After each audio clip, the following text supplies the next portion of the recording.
experts are sitting here, but really identify those activities that are not core to you. Things like, customer success, things like, working on your core model, those are key to you. Everything else, you can utilize technologies out there. And a lot of times you can partner with, with, companies such as us, companies that are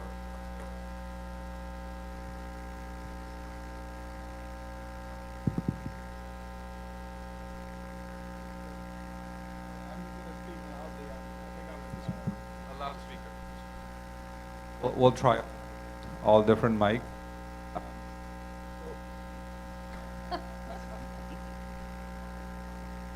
Listen, Okay. this Okay. So a lot of times, I think, you want to partner with companies that would help you in your digital enablement. And that is really finding the partner that can help you do that transformation, identifying all the things that you need to outsource. They will help you with the whole strategy component. They'll help you with the implementation. They'll help you in enabling all the core businesses that you have, or all the core functions that you have with the technologies out there. So hopefully, with different mic replacements, I have answered that question. Yes. Henry, did you want to give a different perspective? Yeah, I think what I was saying, in addition to what Amir just said, is that you've got to figure out what the value drivers in your business are. That what proposition are you taking to your customer, and how are you trying to beat the competition while put that proposition forward? So you figure out your core competencies and digitize your processes alongside your core competencies, so you can compete better against the marketplace and also serve your customers better. And one of the things that, and we just heard it, in the discussion around AI, and bringing any kind of technology into your business, there's always a ton of resistance. There's either resistance to the idea of training, or the resistance to the idea that technology can do a better job than you could do as a human. The idea that it could replace roles in a company. What is some of the advice that you can give to the businesses here on how to overcome kind of the resistance and the pushback that they're getting? Maybe I'll start with you, Michael.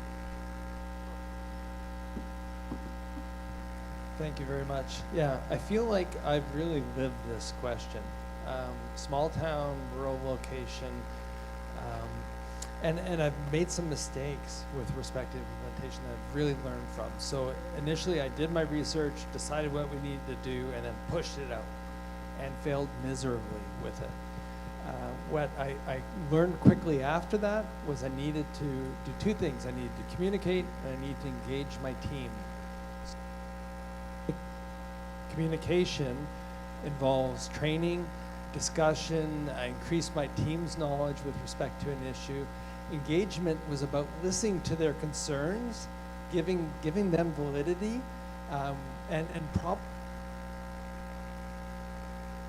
Nope. Yeah, there we go. Probably also giving them the opportunity to improve the process for me, to listen to them.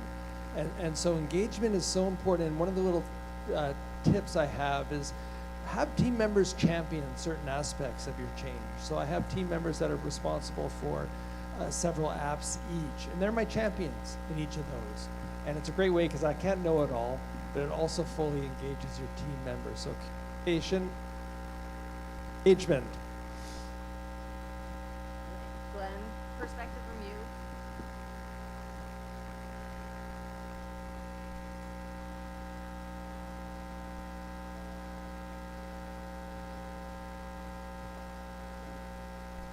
Come up here and join me, Glenn. All of us will be up here eventually. Yeah, so I agree with a lot of things Michael said. Obviously, he's been through it. I did hear something like people don't resist change, but people resist being changed. So I think, if you explain to your employees or people that you're dealing with, why you're doing the digital transformation, and they understand it, they're going to buy into it a lot better. So if you can explain that, hey, this is to make you more productive, or it's going to be easier on the jobs that you're doing, that's where I see people kind of understand it and say, okay, let's keep going and let's move it forward. And then, like Michael said, right, communication back and forth is just going to be the key to helping resist change.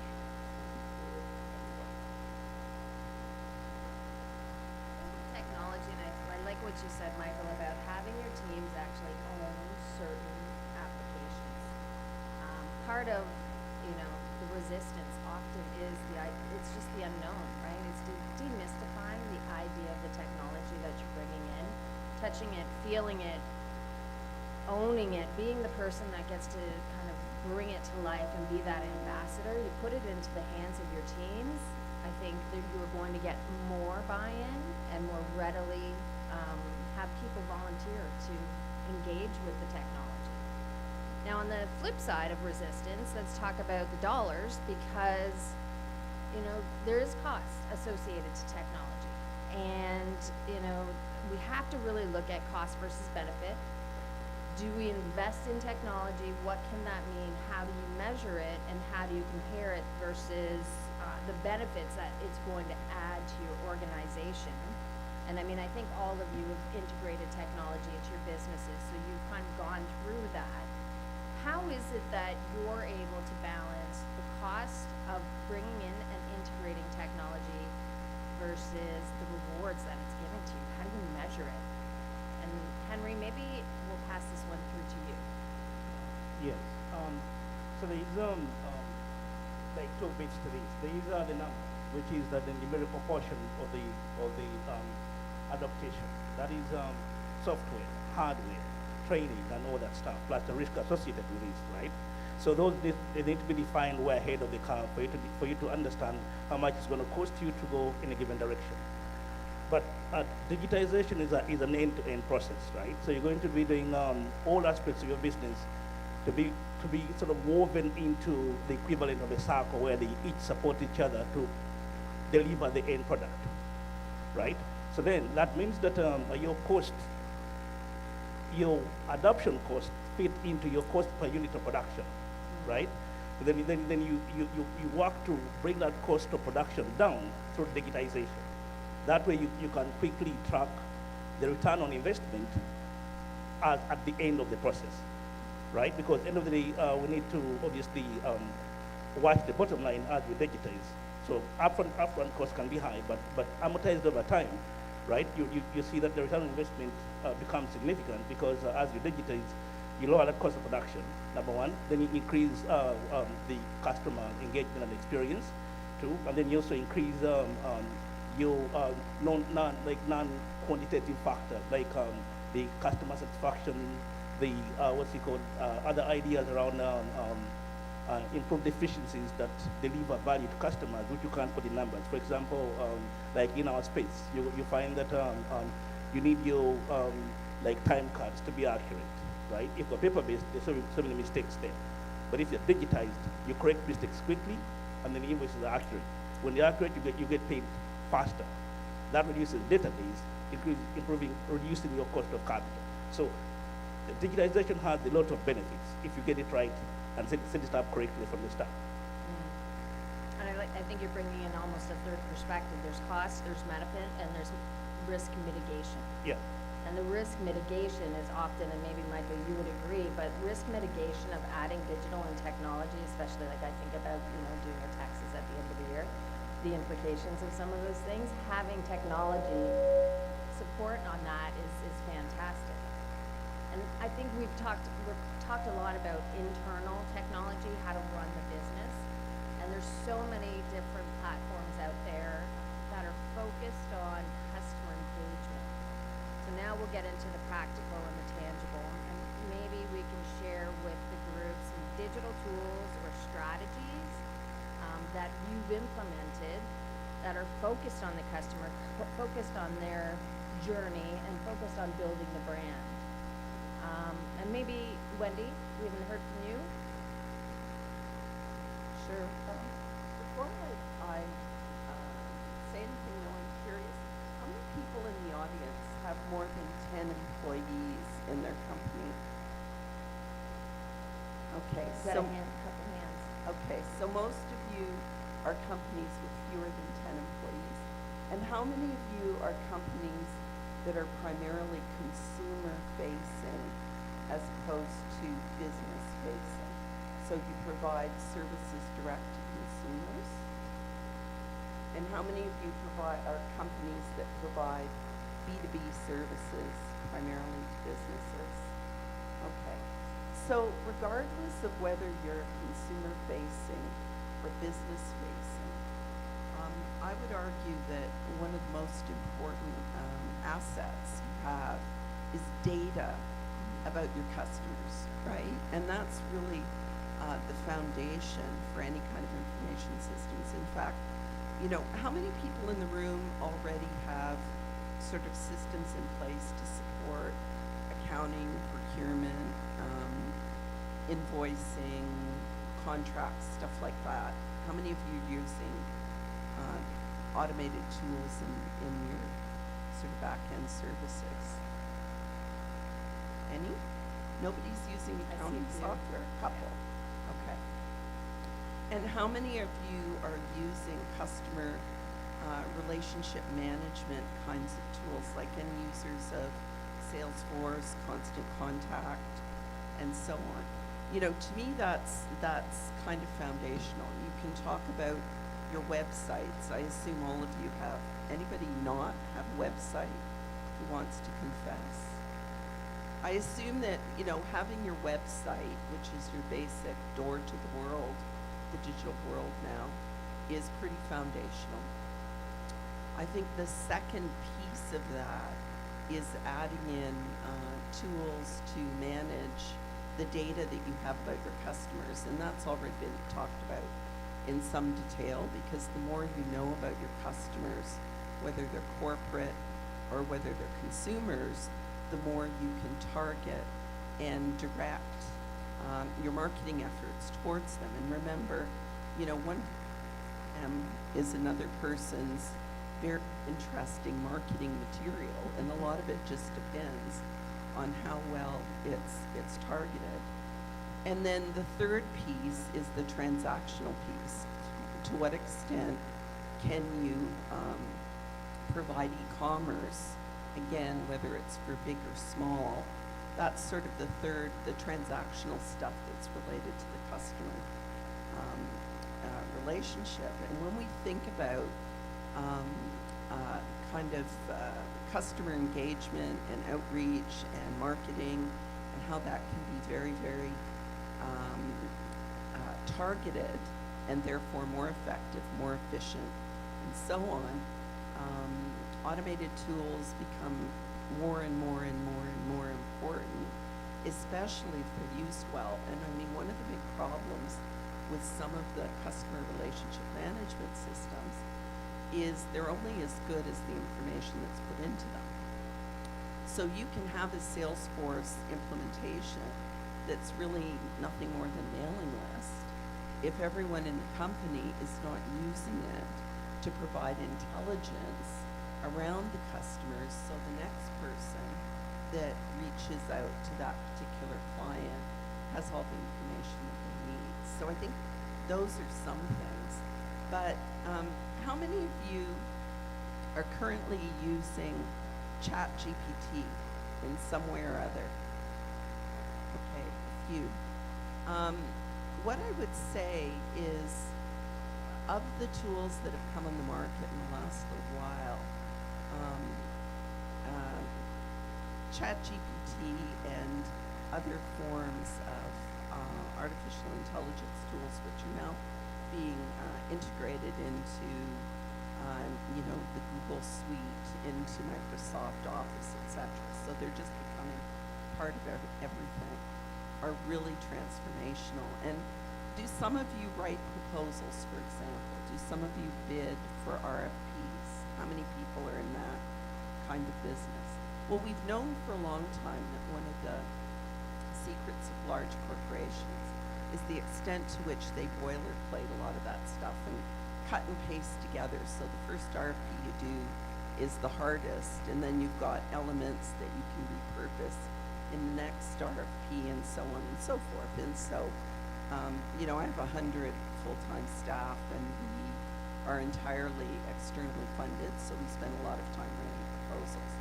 But I can tell you that ChatGPT can streamline the proposal writing process by a factor of 10 to 1 if used properly. And I talk about ChatGPT as the English major's revenge, because while everybody talked about coding and needing coders and coders and coders, ChatGPT just needs people who think logically and can use language effectively. So increasingly, there are also tools that can help with everything from writing your RFPs, to your tweets, to your social media messages, to your marketing, and so on and so forth. And those have a profound impact on productivity. But the flip side of all of this is, we see this a little bit with the microphones today, right? Because the more you become dependent on technology, the more vulnerable you are if it screws up.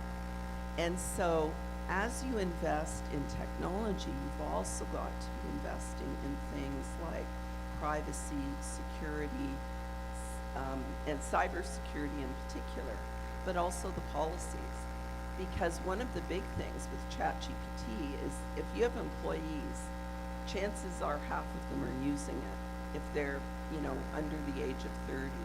Whether you have a policy on it, whether you have access to it, whether you have an enterprise system or not. And if you don't have policies in place to protect your IP and to put in guardrails about how that stuff is used, you can become very vulnerable. So I think there are a lot of ways in which we need to think about technology not as something complicated that requires a bunch of computer scientists or high-paid consultants. A lot of it is just thinking about your business processes and how to make them more effective. I totally agree. And I think for those that are you know, have their website, one of the first things I always recommend to any business is managing and owning your GMB account, understanding what people are talking about when you are, you know, customers are living the lives of reviews. They want their voice heard, and they are out there talking, and they're talking to each other. So if you don't have a Google My Business account, own it, get it, and manage your reviews. Interact with your customers who are interacting with you, whether that is retail or accounting or whichever. If you can start to engage with your consumers via that digital landscape, Google will take all of that information. That's how you will present in SEO. That's how you will present and get ranked, and your relevance will grow in search engine marketing. If you are not managing that, Google will never give you the benefit of including you in search results. So, and now Amir, let's talk a little bit more about, now that's customer and the data part, which data is everything. Let's talk about it and how businesses can use it to streamline operations, drive efficiencies within their business. Yeah, so a couple of things that we help our clients look at is their current business processes. So really outlining all the business processes they have, and then giving them advice around what are some of the things that they can help to improve, especially around the benefit administration. So we embarked on this digital transformation journey for our clients, and one of the things that we did is we went and polled all of our clients in the small business aspect and asked them really what's important to them. What are some of the things that they're looking at? What are some of the processes that they have around the benefit administration or the insurance aspect of it all? And really taking a look at those processes with them and enabling the technologies around it. Some of the things that we tell our clients is you don't have to go and create that solution yourself. You can come and help, work with the experts in really figuring out, hey, if there's a technology that actually already takes care of some of the non-core competencies that you have, those are the kind of things that are, that you're helping, and then the experts are actually engaged with you to outline and define. So once you have, what your core businesses are, what are some of the processes that are taking you the most amount of time, sometimes the process that you like doing might be not the core business driving, aspects that you have. So you can kind of sort that out, with the experts, with talking to, some of the other companies that are out there that are helping you look through a certain thing that you're trying to improve. Technology is there to enable, what you're there to do. And I think, from that aspect, you don't have to do it all on your own. I think that's, my advice. A whole lot of people that are sitting here on in front of you and in the rooms with you, they have services that will help you in doing some of the things that are not core to you. And that's really how we help our clients look at it. We're currently going through this really tremendous digital journey where we're, collaborating and becoming this peer provider out in the market. And it's basically offering services to our clients. It's offering consultations to our client. It's offering a digital platform where the clients can actually do self-service themselves. And that's really the ecosystem that you want to plug into with your partners to say, hey, you've already thought about all these things. You have, 50, 60, 100 years experience in doing some of the things that maybe are taking me away for the things that I really, really love doing that are my core business. So that's what I would recommend is really looking for those partners that can help you, not just enabling technology, but actually enabling your business from that aspect as well. And, I'm a big fan of buy it versus building it or doing it myself. I love bringing in experts to take on those low return efforts that so many of us do every day. Passing that on to technology, fantastic. And when we think about it, now we've talked about technology, bringing it in for many different reasons. We heard, constant contact, we heard UPS. Every single one of these becomes a new technology pipe coming into your business. And if you don't have an IT group and then you're not, tech savvy, what are the ways that we can think about integration or simplifying integration of technology in businesses? Glenn, did you want to take this one?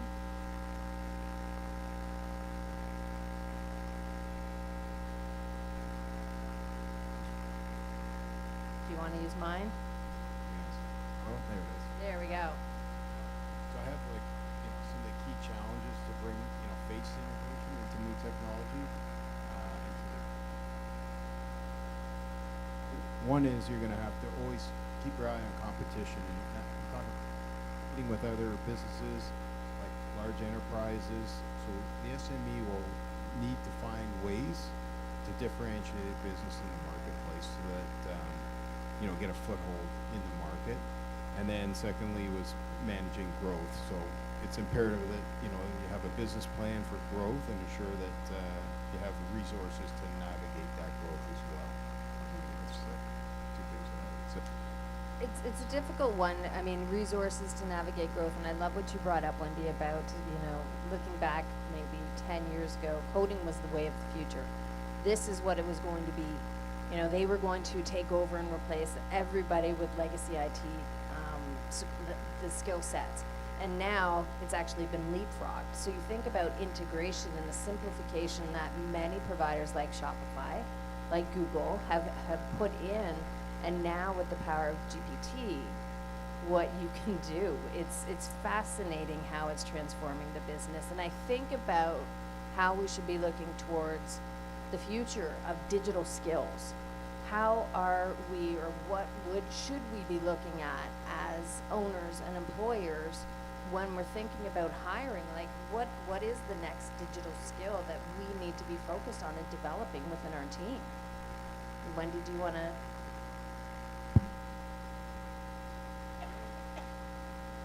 Yeah, I think that the core skill is really how to match technology to business requirements, really. I think, especially when I think about the people in the room, if typically they're companies with fewer than 10 people, chances, unless they're in the tech sector, chances of them having the resources to have a dedicated IT person, dedicated HR person, et cetera, are probably fairly limited. So, I mean, thinking about all employees as having to have a certain level of digital skills, digital literacy and so on is critical. And then you do need specialized skills to work with specific applications, like whether it's, you know, Amazon Web Services, software as a service, ServiceNow, you know, any of the vendors that were mentioned today. They require, even Salesforce requires some training, but it's not rocket science, and you definitely don't need a computer science or engineering degree. There are a lot of training programs that, you know, you can learn while you earn. There are lots of programs that will provide upskilling and reskilling within these. I mean, right now, the Ontario Chamber of Commerce and chambers across the country have developed a learning management system which will allow small businesses free access to all kinds of micro-credentials, upskilling, reskilling, et cetera, and it's also perhaps worth noting that the Canadian Digital Adoption Program is not dead yet. It will be in September, but there is still some money there. So anybody in the room who earns more than $35,000 a year can get $2,400 back for investments in basic e-commerce kinds of applications. It's free money.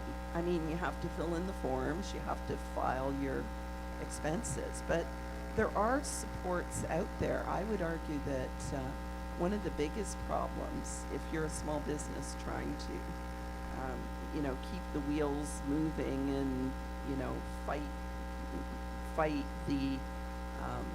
the challenges everybody experienced during COVID, is you just don't have the time and the resources to navigate all of the options, which is why events like this are so important, because, you know, in one day you can get kind of the smorgasbord of stuff that's out there, and there are people and organizations around the room that will help you navigate. So I think that generalists, quite honestly, are way more valuable to most small businesses than specialists, unless they're tech companies building tech. You really need people who are willing to figure out how to do things more efficiently and effectively to drive business growth. And I would always say, you know, and I've been doing digital and technology for over 20 years, I would hire someone who is curious over somebody with years of experience, because at the point, like sometimes when I was hiring, there was no experience. There were no years to be experienced in it. And that trait, you can train anybody who is curious. And in the world now, any of them can train themselves. I mean, I'm sure we've all kind of gone online and watched YouTube videos on how to install eaves troughs. That would have been my last week's project. So, sorry, one other source of free money is the Student Workplace Placement Program. Oh, sorry, can you hear me now? One other source of free money is the Student Workplace Placement Program, where, just speaking of smart, curious, energetic, you can basically get nearly free talent to come in and build stuff, research stuff, convert your paper systems to online systems. So there are lots of resources out there to help you move forward in this journey. now we've talked integration, we talked talent, we've talked, potential strategies. One of the big fears, and I don't care if you're a small business, a mid-sized business, or an enterprise business, one of the biggest fears right now is security and privacy. So I'd love to hear, Michael, maybe from you, especially because you're dealing with the numbers, how can small businesses manage the idea, and they're not experts, how can they manage the threats of cybersecurity? Yeah, I'm really pleased to answer that question.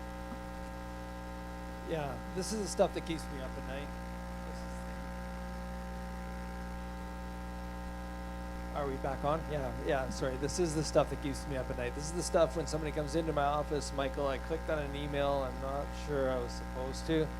My blood pressure goes from high normal to really high. You know, your biggest risk in business are your people. They're the biggest risk. You've got to do your systems correctly, but people are still a risk. So you need to educate, you need to train, you need to consider a service that sends them test emails so that if they click that wrong email, they're redirected to some additional training they have to do. People are the most significant risk, so you have to spend the time with them to have the certainty that they're going to make the correct decisions. You need to take the time to do the two-factor. You need to make sure financial stuff is encrypted, stored in a very secure, safe online vault. Titan File is a terrific product for that. And so it's just really important to take the time, and I love there are so many providers out there today. There's 5 or 6 out there. Take that opportunity to expand your knowledge on what's current in IT security and have those conversations today. We've all clicked on the email, haven't we? We all have. Wendy, you want to jump in on this one? Oh. I wanted just to add that in addition to the employees in your business making mistakes, in addition to targeted attacks and so on, please, please, please be careful of employees leaving your business, because if you don't have good processes and contracts in place, I've seen a bunch of businesses basically wiped out by employees who stole effectively financial and customer information. And there's so little recourse. There's so little recourse. Prevention is, ounce of prevention is worth a pound of cure. I love it. I love it. Okay, so my last question is for everyone, and this can be professional or personal. When you are looking out to the future, what are the digital trends that you're seeing? Like, what are the digital trends you think people in this audience need to be watching out for that is going to continue to evolve or transform their business? And maybe we'll go this way so we can go Mike, and we'll just keep passing. Yeah, I think AI is I'm going to steal that one. It's so transformational, but you have to, at least now, you have to have the expertise to understand what AI is feeding you, to evaluate it.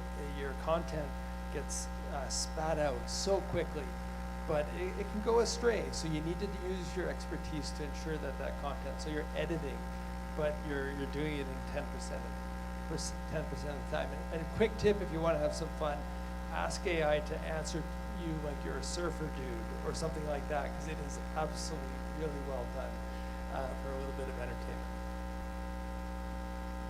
Thanks. My take on that would be using social media and interact that way, and then have SEO to interact with your customers and figure out what is it that they're looking for, and see how you can match up the best possible way. I think for us in our space, I think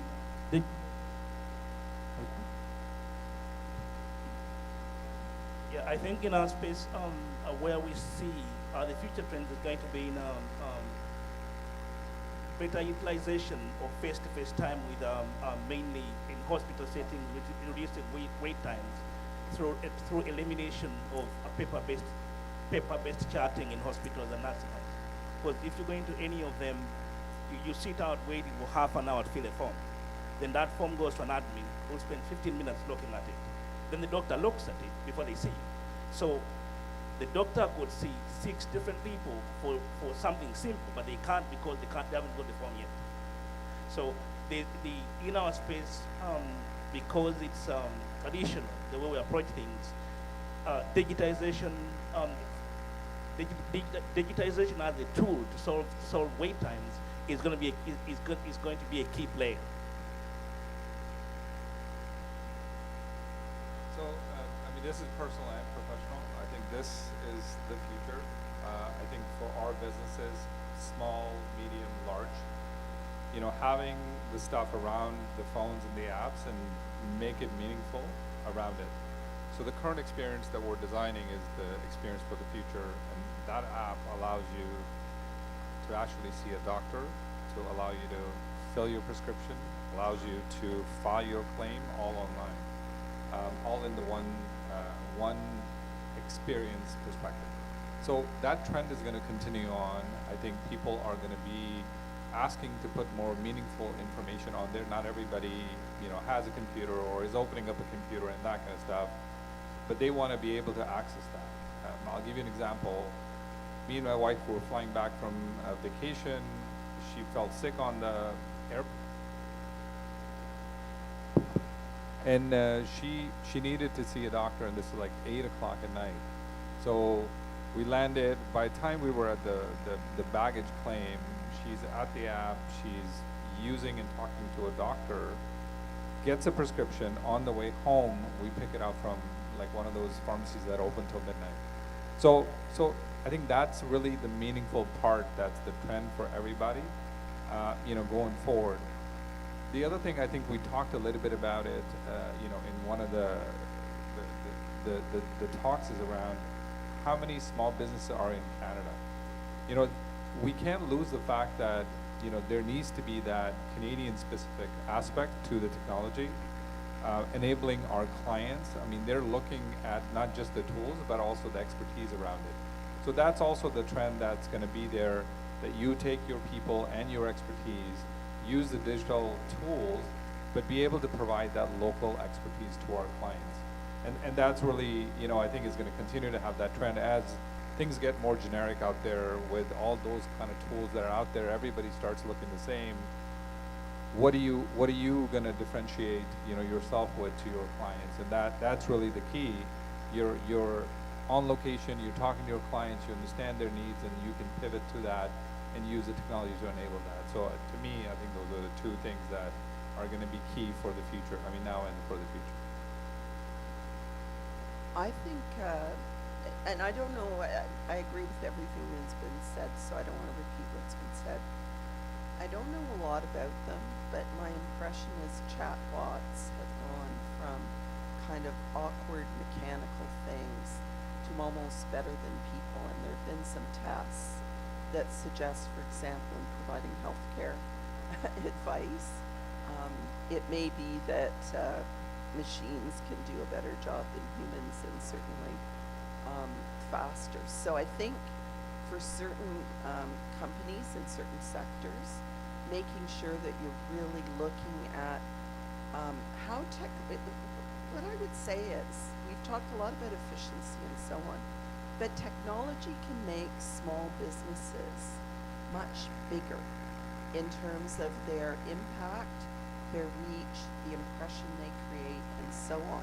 It's often very difficult to actually understand how many people are behind a particular SME if they really use technology well. So I think that's something to think about. The flip side of that is, I think because SMEs have limited resources, the future is platforms and shared resources. So as much